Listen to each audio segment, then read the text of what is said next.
ಹೆಚ್ಚಿನ ಜನರು ಪ್ರತಿನಿತ್ಯ ಮೆಟ್ರೋ ಸೇವೆಯನ್ನು ಬಳಸುತ್ತಿದ್ದಾರೆ.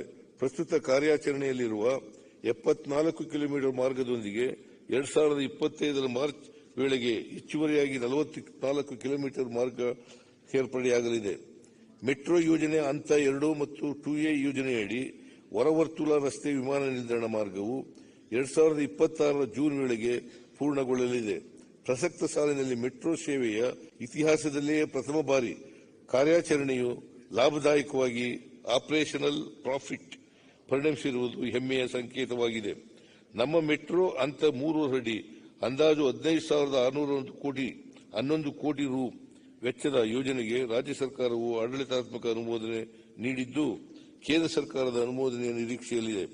ನಮ್ಮ ಮೆಟ್ರೋ ಹಂತ 3A ಅಡಿಯಲ್ಲಿ ಸರ್ಜಾಪುರದಿಂದ ಅಗರ, ಕೋರಮಂಗಲ, ಡೈರಿ ವೃತ್ತ, ಮೇಕ್ರಿ ವೃತ್ತ ಮೂಲಕ ಹೆಬ್ಬಾಳವನ್ನು ಸಂಪರ್ಕಿಸುವ ಮಾರ್ಗ ನಿರ್ಮಾಣ ಕುರಿತು ಡಿಪಿಆರ್ ಕರಡು ಸಿದ್ಧಪಡಿಸಲಾಗಿದ್ದು, ಕೇಂದ್ರ ಸರ್ಕಾರದ ಅನುಮೋದನೆಗೆ ಸಲ್ಲಿಸಲಾಗುವುದು.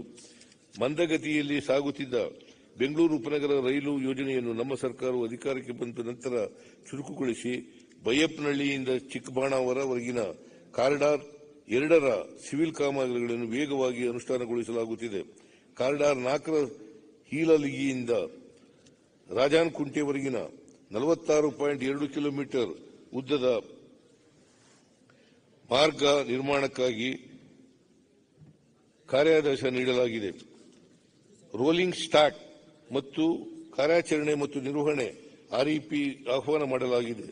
ಯುರೋಪಿಯನ್ ಇನ್ವೆಸ್ಟ್ಮೆಂಟ್ ಬ್ಯಾಂಕ್ ಮತ್ತು ಜರ್ಮನಿಯ KfW ಬ್ಯಾಂಕ್ಗಳ ಜೊತೆಗೆ ಆರ್ಥಿಕ ನೆರವಿಗೆ ಒಪ್ಪಂದ ಮಾಡಿಕೊಳ್ಳಲಾಗುತ್ತಿದೆ. ಪ್ರಸಕ್ತ ಸಾಲಿನಲ್ಲಿ ಈ ಮಹತ್ವಾಕಾಂಕ್ಷಿ ಯೋಜನೆಯ ಅಗತ್ಯತೆಯ ಬಗ್ಗೆ ಕೇಂದ್ರ ಸರ್ಕಾರದ ಗಮನ ಸೆಳೆದು ಹೆಚ್ಚಿನ ಅನುದಾನ ನೀಡುವಂತೆ ಒತ್ತಾಯಿಸಲಾಗುವುದು ಮತ್ತು ಕೇಂದ್ರ ಸರ್ಕಾರ ನೀಡುವ ಅನುದಾನಕ್ಕೆ ಎದುರಾಗಿ ರಾಜ್ಯ ಸರ್ಕಾರದ ಪಾಲಿನ ಅನುದಾನವನ್ನು ಒದಗಿಸಲಾಗುವುದು.